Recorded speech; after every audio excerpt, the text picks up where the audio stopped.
مریم نواز نے پنجاب کے طلبہ کے لیے لیپ ٹاپ اسکیم کی منظوری دے دی۔ طلبہ کو 7 سال بعد دوبارہ جدید ترین لیپ ٹاپ دیے جائیں گے۔ ہر ضلع میں انٹرنیشنل سٹینڈرڈ کی یونیورسٹی اور تحصیل کی سطح پر کالج ہمارے اہداف میں شامل ہے۔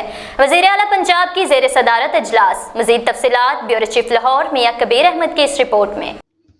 وزیر اعلیٰ پنجاب مریم نواز کی زیر صدارت ہائر ایجوکیشن سیکٹر ریفارمرز کے حوالے سے اجلاس میں لیپ ٹاپ اسکیم کی منظوری سمیت اہم فیصلے کیے گئے۔ ہائر ایجوکیشن سیکٹر ریفارمرز کے بارے میں مختلف امور پر گفتگو کی گئی۔ اجلاس میں ہائر ایجوکیشن کے فروغ، لیپ ٹاپ اور طلباء کو ٹرانسپورٹ کی سہولت پر تفصیلی بریفنگ دی گئی۔ اجلاس میں پس ماندہ اضلاع میں ترجیحی بنیادوں پر نئی یونیورسٹیاں اور کالجز بنانے پر بھی اتفاق کیا گیا۔ اعلیٰ تعلیم کے فروغ، لیپ ٹاپ اور طلباء کو ٹرانسپورٹ کی سہولت پر تفصیلی بریفنگ دی گئی۔ بریفنگ کے دوران وزیر اعلیٰ پنجاب کو بتایا گیا کہ پنجاب میں نجی اور سرکاری یونیورسٹیوں میں 6.5 لاکھ سے زائد طلباء زیر تعلیم ہیں۔ مسلم لیگ نون کے ادوار میں ہائر ایجوکیشن کا بجٹ زیادہ رہا۔ یونیورسٹیوں میں زیر تعلیم طلباء میں لڑکوں کا تناسب 44 اور لڑکیوں کا تناسب 56% ہے۔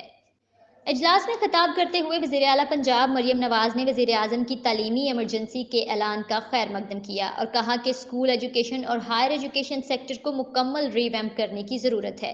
پنجاب حکومت نالج اکانومی اور ICT تعلیم کے فروغ کے لیے سرمایہ کاری کر رہی ہے۔ یونیورسٹیز میں زیر تعلیم لڑکوں کا تناسب 44 اور لڑکیوں کا تناسب 56% ہے۔